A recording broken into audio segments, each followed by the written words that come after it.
Hey everyone, what is up? Welcome back to my channel. I'm Jenna if you don't know me, and hello, hi. We are doing two different methods of how I've tried to do my nails. I haven't really seen the second method done before, at least not quite exactly the way I've done it. We are not perfect. We are not professionals. We are DIY, testing different methods, different products, different things.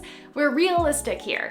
And so I feel like I need to share with you guys my failures in addition to my wins. Now, I bring this up because the first little section we're about to dive into was a bit of a failure, and by a bit I mean it did not work, but I still feel like it's important to include, and I did edit it down so it's pretty speedy. This is the inspiration photo that I have, and I was really excited and optimistic for a little too long.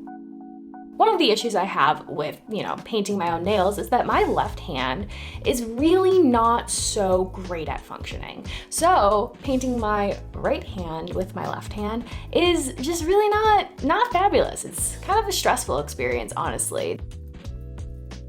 I did notice some things that became a little problematic as we move forward. Gel polish is thick, and when it dries hard. These nails aren't perfectly shaped like my nail and do not perfectly fit the arch of it. And so once they had the polish on, they were very hard and didn't then fit my nails well. One of the great things about press-ons is that they're typically pretty thin, and so you can just glue them on and they'll kind of, stretch or whatever around your nail, and it works out all right. With these, that didn't really happen. Additionally, it is very difficult to trim and file and make sure the cuticle fits correctly without them being on your nails. So in some way, the painting, it's a lot easier, but in pretty much every other way, it is not easier, to be frank.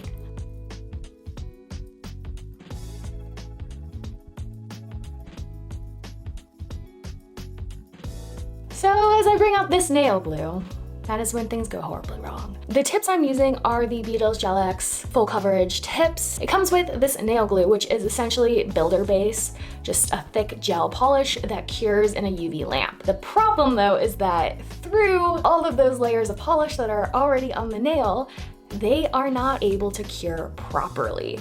I think I maybe kept these on for a day before taking them off. So overall, I don't recommend this method, but we had to try. That one would have worked if I had just used like a regular standard nail glue.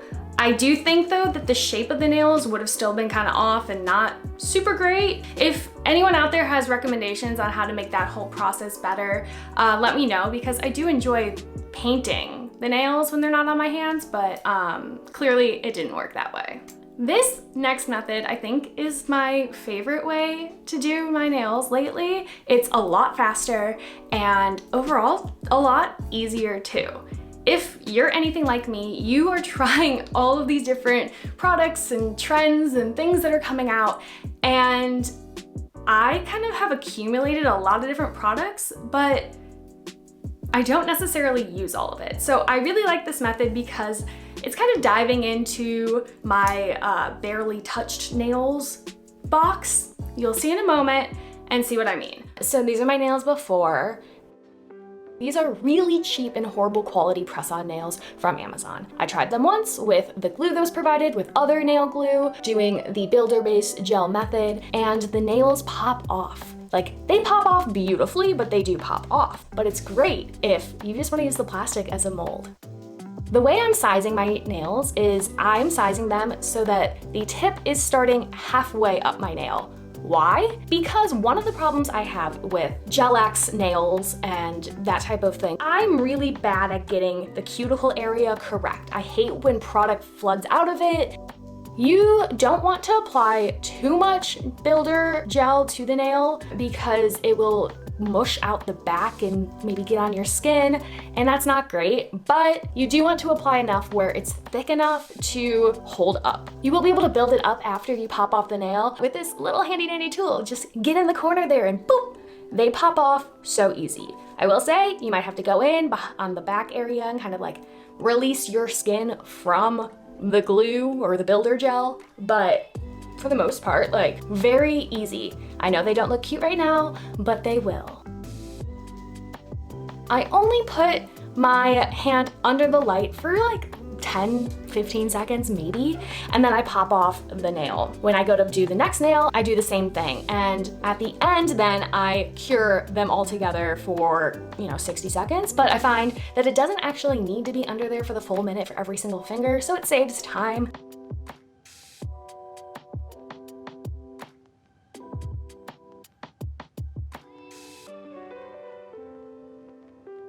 And look at that, dare I say, they look kind of real. Next, of course, is just filing, shaping them. I like to shape them at this point, even though it's not like the final stage for these nails, but I like to shape them. That way we can see what we're building and really start to do the final touches, build out that shape, make them look natural, fill in any areas that might not be as even, whatever you need.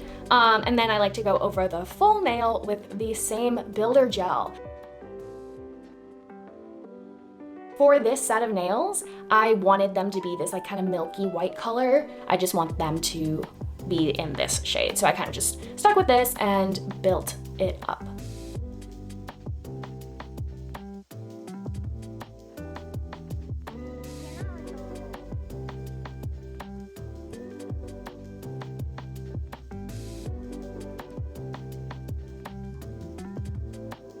Look at how good they look. They seriously look like real nails to me. I will say my thumb is a little bumpy, and that's my natural nail, but if this happens, I just take a buffing block, smooth it out a little bit, and then rubbing alcohol it to get rid of the dust and paint over it again.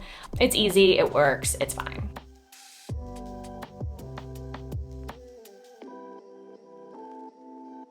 Once this last coat has been cured for about a minute, I am going in with my designs. Now, there is that sticky kind of layer left on the nail after the builder gel, and in a lot of cases, you can totally just rubbing alcohol it off, and then you have a smooth, even, clean surface to be working on. For this, however, though, I left it on because it kind of creates a blooming gel sort of effect, and that's more of the kind of look I was going for. So I'm using this neon yellow and a cuticle pushing stick instead of a brush, and just kind of like did squiggly little blobs. And then as it sits on the nail while I'm doing all the other ones, it kind of bleeds out a little bit. This kind of design too is a great opportunity for you to cover up any sort of mistakes that there might be, or like little uneven patches. So, strategically design your nails.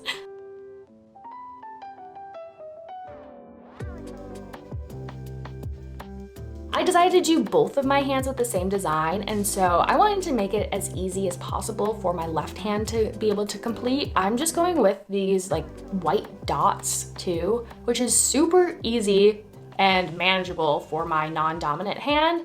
I highly recommend just like these kinds of fun designs, and they look so good. I'm obsessed. This is probably one of my favorite set of nails that I've done in a very long time. Of course, give it a little top coat.